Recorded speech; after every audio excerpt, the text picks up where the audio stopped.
Katolik yang begitu meneladan dan mengimani iman yang telah diteladankan oleh Bunda Maria, Ibu dari Tuhan kita Yesus Kristus.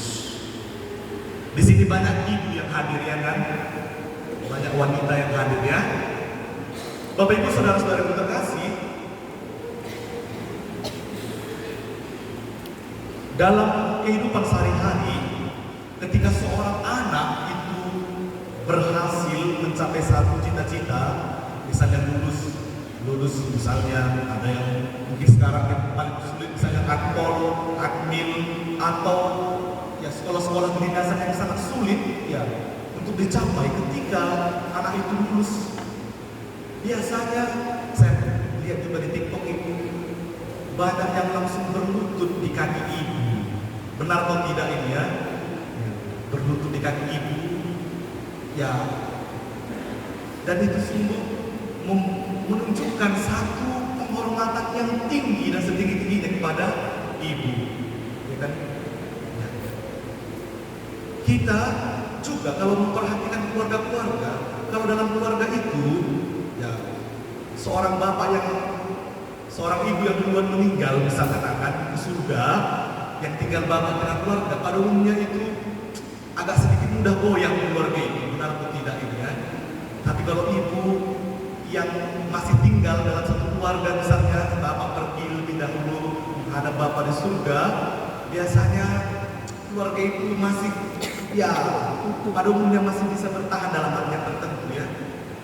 Peran ibu itu penting, dan tentu juga ya, Yesus ya Putra Allah punya ibu, itulah Bunda Maria.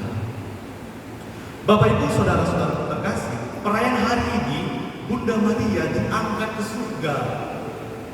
Jiwa dan raganya ini ditetapkan oleh gereja sebagai dogma pada 1 November 1950 oleh Paus Pius ke-12. Walaupun tergolong muda dogma ini, dogma artinya ajaran iman gereja Katolik yang ditetapkan oleh gereja yang tak dapat salah dan tak dapat sesat. Ingat bahwa sumber iman gereja Katolik itu ada 3: kitab suci, tradisi, dan magisterium gereja, kuasa mengajar gereja. Sekalipun tergolong baru menjadi dogma, namun sungguh perayaan ini, iman ini sudah jauh sebelumnya diimani oleh para pengikut Kristus. Bahkan sejak abad ke-4, iman akan Bunda Maria diangkat ke surga, tubuh dan jiwanya sudah dipraktekkan. Mungkin secara arkeologi pun tidak menemukan di mana tulang belulang Bunda Maria. Kita yang sudah pergi ke tanah suci, ke Yerusalem, di Yerusalem lah Bunda Maria itu diangkat ke surga, tubuh dan jiwanya. Maka di Yerusalem itu ada tempat di mana Bunda Maria dikuburkan, namun dia tak berselang lama kemudian diangkat ke surga. Bunda Maria juga adalah manusia, maka dia meninggal, wafat, namun kematian tidak menutup dirinya. Dia pun menjadi buah pertama dari kebangkitan Yesus Kristus. Yesus Kristus adalah yang sulung dari yang sudah mati, yang diangkat ke surga, sebagaimana dalam bacaan kedua. Dan mereka yang lainnya akan mengikuti Yesus, dan Bunda Maria dialah yang pertama yang diangkat ke surga jiwa dan raganya setelah Yesus Kristus. Bapak Ibu saudara-saudariku terkasih, Injil yang kita dengarkan menyatakan bahwa lewat panggilan Maria dan kepenuhan dalam dirinya janji Allah kepada manusia sejak dari semula, sejak dari penciptaan, Bunda Maria tidak kehilangan orientasi akibat banyaknya jawaban rasional yang dapat dinyatakannya. Kita mengingat ketika Bunda Maria menerima kabar sukacita dari malaikat Gabriel, engkau akan mengandung dan akan melahirkan seorang anak. Bunda Maria saat itu kira-kira berumur 14 tahun. Bagaimana dia bisa mampu menerima itu? Maka dia mengatakan, aku masih muda dan belum bersuara. Namun Bunda Maria memberi spasi, memberi ruang bagi Roh Allah, Roh Kudusnya untuk berkarya. Maka ketika dituntun oleh malaikat, akhirnya Bunda Maria sampai kepada iman yang teguh. Aku ini hamba Tuhan, terjadilah padaku menurut perkataan. Itulah iman yang sempurna. Iman yang sungguh lahir dari keterbukaan diri dan tidak memaksakan pikiran logika kita manusia. Maka banyak perdebatan terjadi di zaman ini, lihat TikTok sana sini semua. Ingat Bapak Ibu saudara-saudara itu terkasih, perdebatan ini akan pernah selesai sampai mati kita semua. Dan ini sudah diperdebatkan sejak awal gereja. Karena tidak semua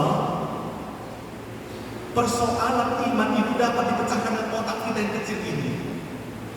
Dan Yesus dalam perikop lain tidak mau untuk memperdebatkan hal-hal yang sungguh ilahi. Bagi orang yang tidak membuka hatinya, akan ada jawaban yang pernah puas. Maka Santo Anselmus dari Canterbury mengatakan demikian, Fides quaerens intellectum. Iman menghantar kepada pengertian. Jadi dalam hal iman, dalam banyak peristiwa misteri kehidupan ini, logika kita tidak akan mampu menangkap semuanya. Tetapi jika kita beriman, menyerahkan diri kita, akhirnya kita pun dicerahi oleh Roh Tuhan, sehingga kita oh ternyata ini makna dari peristiwa ini. Maka setiap penderitaan, kesulitan, tantangan dalam kehidupan tidak bisa kita pecahkan, namun melalui keheningan doa, penyerahan diri, kita mampu melalui semuanya. Ingat, penderitaan akan pernah dihilangkan oleh Tuhan bin Salabim. Tapi Tuhan menganugerahkan roh kekuatan bagi kita yang membuka hati. Agar apa? Agar kita mampu, kuat, teguh melalui setiap kesulitan penderitaan itu. Kalau kita mau supaya kita tidak menderita, tidak sulit, tidak ada persoalan, tidak usah hidup kan begitu. Kehidupan ini adalah perjuangan, kesetiaan sampai kepada panggilan terakhir kita bersatu dengan Tuhan. Itulah gereja ini berziarah, berjalan menuju gereja yang mulia, kerajaan Allah. Dan Bunda Maria dimahkotai surga sebagai bunda kita yang mempersiapkan, yang menuntun juga bagaimana cara-cara untuk sampai kepada kemuliaan itu. Bunda Maria telah menyatakan itu, memberi contoh dan teladan bagi kita. Bagaimana ia kepada Allah yang memberikan ruang, spasi, waktu, bahkan banyak pekerjaan-pekerjaan kita yang begitu penting dalam kehidupan sehari-hari. Tapi ingat, jangan pernah satu pun yang utama yang hilang. Dan Bunda Maria telah menjadi teladan bagi kita. Dia selalu menempatkan Allah sebagai tempat yang pertama, primacy of God. Dan sungguh inilah yang membuat Bunda Maria mampu keluar dari dirinya sendiri. Ketika dia memberi ruang kepada Roh Allah berkarya, dia pun mampu keluar dari dirinya sendiri. Dan itu yang dilakukan oleh Bunda Maria ketika dia menerima warta sukacita, membiarkan Roh Allah berkarya dalam dirinya. Maka dia pun tidak menutup rahmat berkat itu untuk dirinya sendiri. Dia pergi bergegas mengunjungi Elizabeth. Kita tahu caranya begitu jauh, butuh waktu perjuangan. Namun Bunda Maria melewati semua itu karena dia membawa Tuhan, membawa membawa Roh Kudus yang harus juga diwartakan. Dia berjalan melewati pegunungan dan bertemu dengan Elisabet. Apa yang terjadi antara pertemuan kedua wanita yang luar biasa ini? Elisabet ketika mendengar salam Maria, apa yang terjadi? Melonjaklah anak dalam rahimnya. Bunda Maria dipenuhi dengan Roh Kudus, Elisabet dipenuhi dengan Roh Kudus sedang mengandung Yohanes Pembaptis. Pertemuan antara pribadi-pribadi yang penuh dengan Roh Kudus, yang hadir di situ adalah pujian kepada Allah. Bunda Maria menyampaikan salam, Elisabet menyampaikan salam kembali kepada Bunda Maria. Dan itulah yang kita doakan setiap kali kita mendoakan salam Maria. Salam Maria, penuh rahmat Tuhan sertamu, terpujilah dan seterusnya. Bapak Ibu Saudara terkasih, pertemuan akan menjadi berrahmat jika sungguh pertama-tama kita dipenuhi dengan Roh Kudus. Maka pertanyaannya, apakah pertemuan kita di tengah keluarga, pertemuan di lingkungan, di tempat kita sungguh menjadi pertemuan berrahmat? Pertanyaannya, apakah pribadi kita sudah dipenuhi dengan Roh Kudus, atau diri kita masih tertutup dengan pikiran, logika, dan kehendak kita sendiri? Bapak Ibu, saudara-saudariku terkasih, Bunda Maria ketika mendapatkan pujian dari Elisabet, dia pun memuji, memuliakan Allah dengan kidung Magnificat. Jiwaku memuliakan Tuhan, hatiku bersukaria karena Allah juru selamatku. Dan ini teladan yang luar biasa dari Bunda Maria. Bagaimanakah dengan kita? Ketika kita dipuji, kita pun seringkali menjadi kehilangan arah. Kita merasa kita yang paling hebat. Apalagi kita lebih membutuhkan pujian ketika kita mau melakukan yang baik. Ini lebih parah lagi. Maka saudara-saudari terkasih, mari kita sungguh belajar meneladani Bunda Maria yang rendah hati, penuh sukacita, melaksanakan kehendak Allah. Dan ini menjadi teladan dan semangat gereja, karena Bunda Maria adalah Bunda Gereja. Tentu Bunda Maria juga mengalami banyak penderitaan, kesulitan, tantangan dalam mengikuti kehendak Allah dan sabdanya. Namun Bunda Maria terus berjuang dan setia, senantiasa mengarahkan hati kepada perkara surgawi, sehingga mampu dan berhasil melalui setiap tantangan, cobaan yang ada dengan penuh sukacita. Bunda Maria tetap rendah hati, sekalipun ia layak menerima pujian, dan bahkan mengembalikan pujian itu kepada Allah Sang Penciptanya. Per Mariam ad Jesum, melalui Maria kita bersama-sama sampai kepada Yesus. Karena seorang ibu ketika memohonkan kepada anaknya, takkan juga ditolak oleh anaknya. Berikut kitab suci, mukjizat pertama Yesus di Kana, kehadiran Bunda Maria yang peka terhadap situasi yang ada. Akhirnya Yesus pun melakukan yang terbaik untuk pesta perkawinan di Kana itu.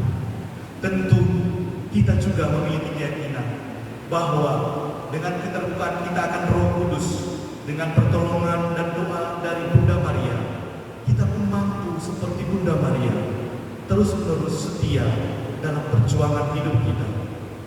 Maka hidup kita menjadi pujian bagi Allah.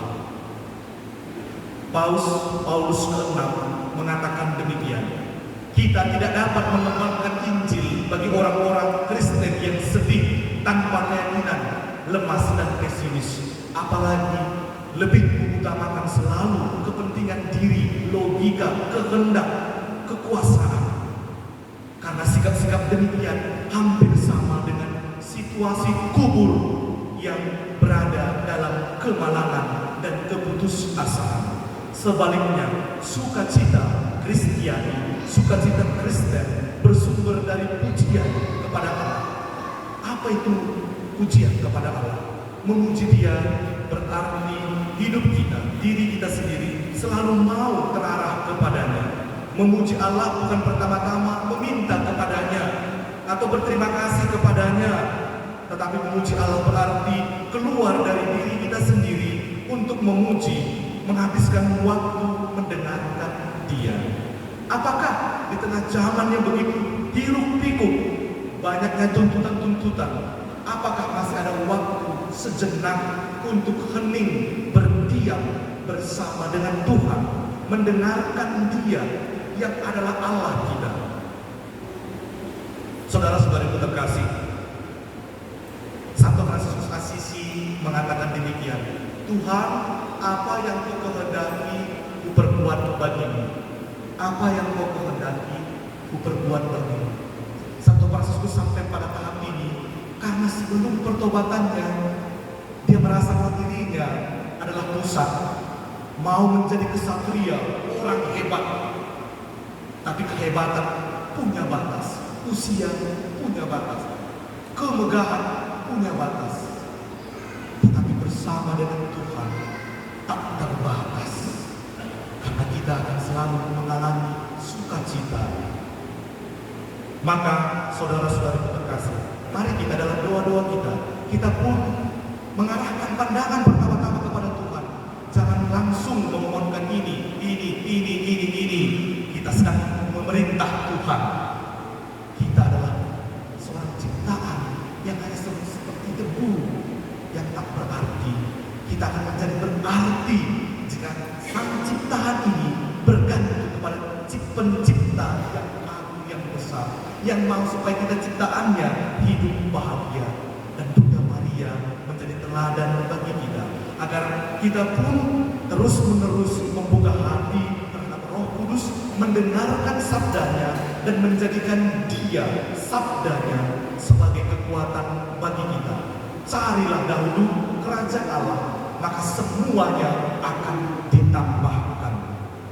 Maka saudara-saudari terkasih, di zaman kita ini, iman dan kesetiaan pada panggilan Tuhan menjadi pengikut Kristus semakin ditantang. Kemudahan-kemudahan teknologi, media sosial, HP, internet, gadget, dan segala sesuatu yang serba instan. Apakah kita masih mampu untuk bertahan, berjuang, setia pada iman dan panggilan yang Tuhan anugerahkan kepada kita di tengah tantangan kita setiap hari? Apakah kita punya waktu sejenak setiap hari untuk berdiam bersama dengan Tuhan, mendengarkan sabdanya? Ataukah kita mudah mengeluh, kehilangan orientasi hidup, panggilan, dan akhirnya menyerah pada situasi dan tantangan yang ada? Bunda Maria diangkat ke surga menjadi peristiwa iman bagi kita yang percaya kepada Kristus yang telah dibangkitkan dari antara orang-orang mati. Dialah yang sulung yang telah bangkit untuk orang-orang yang telah meninggal. Dan Bunda Maria menjadi buah pertama dari kebangkitan Kristus, karena Dia, Bunda, telah melakukan kehendak Allah. Dialah perempuan yang berselubungkan matahari dengan 12 bintang di dalam kitab Wahyu. Bunda Maria menjadi teladan iman bagi kita, bagaimana kita bisa beriman dan bagaimana kita bisa menjadi pengikut Kristus. Karena Bunda Maria adalah murid pertama dari Tuhan Yesus Kristus. Kita semua yang sudah dibaptis adalah murid Tuhan. Maka patutlah kita meneladani murid utama dan pertama, yakni Bunda Maria. Maka ada 3 poin penting untuk kita bawa dalam peristiwa hari ini. Ya Bunda Maria, apa itu? Pertama, ya kepada Allah. Artinya selalu terbuka kepada panggilan Allah. Ya kepada Allah. Yang kedua, ya kepada tuntunan Roh Kudus, bukan roh dan keinginan diri, tapi terbuka selalu kepada tuntunan Roh Kudus. Dan yang ketiga, Ya, untuk siap menjadi pelayan kasih, membawa sukacita dalam hidup kita seperti Bunda Maria.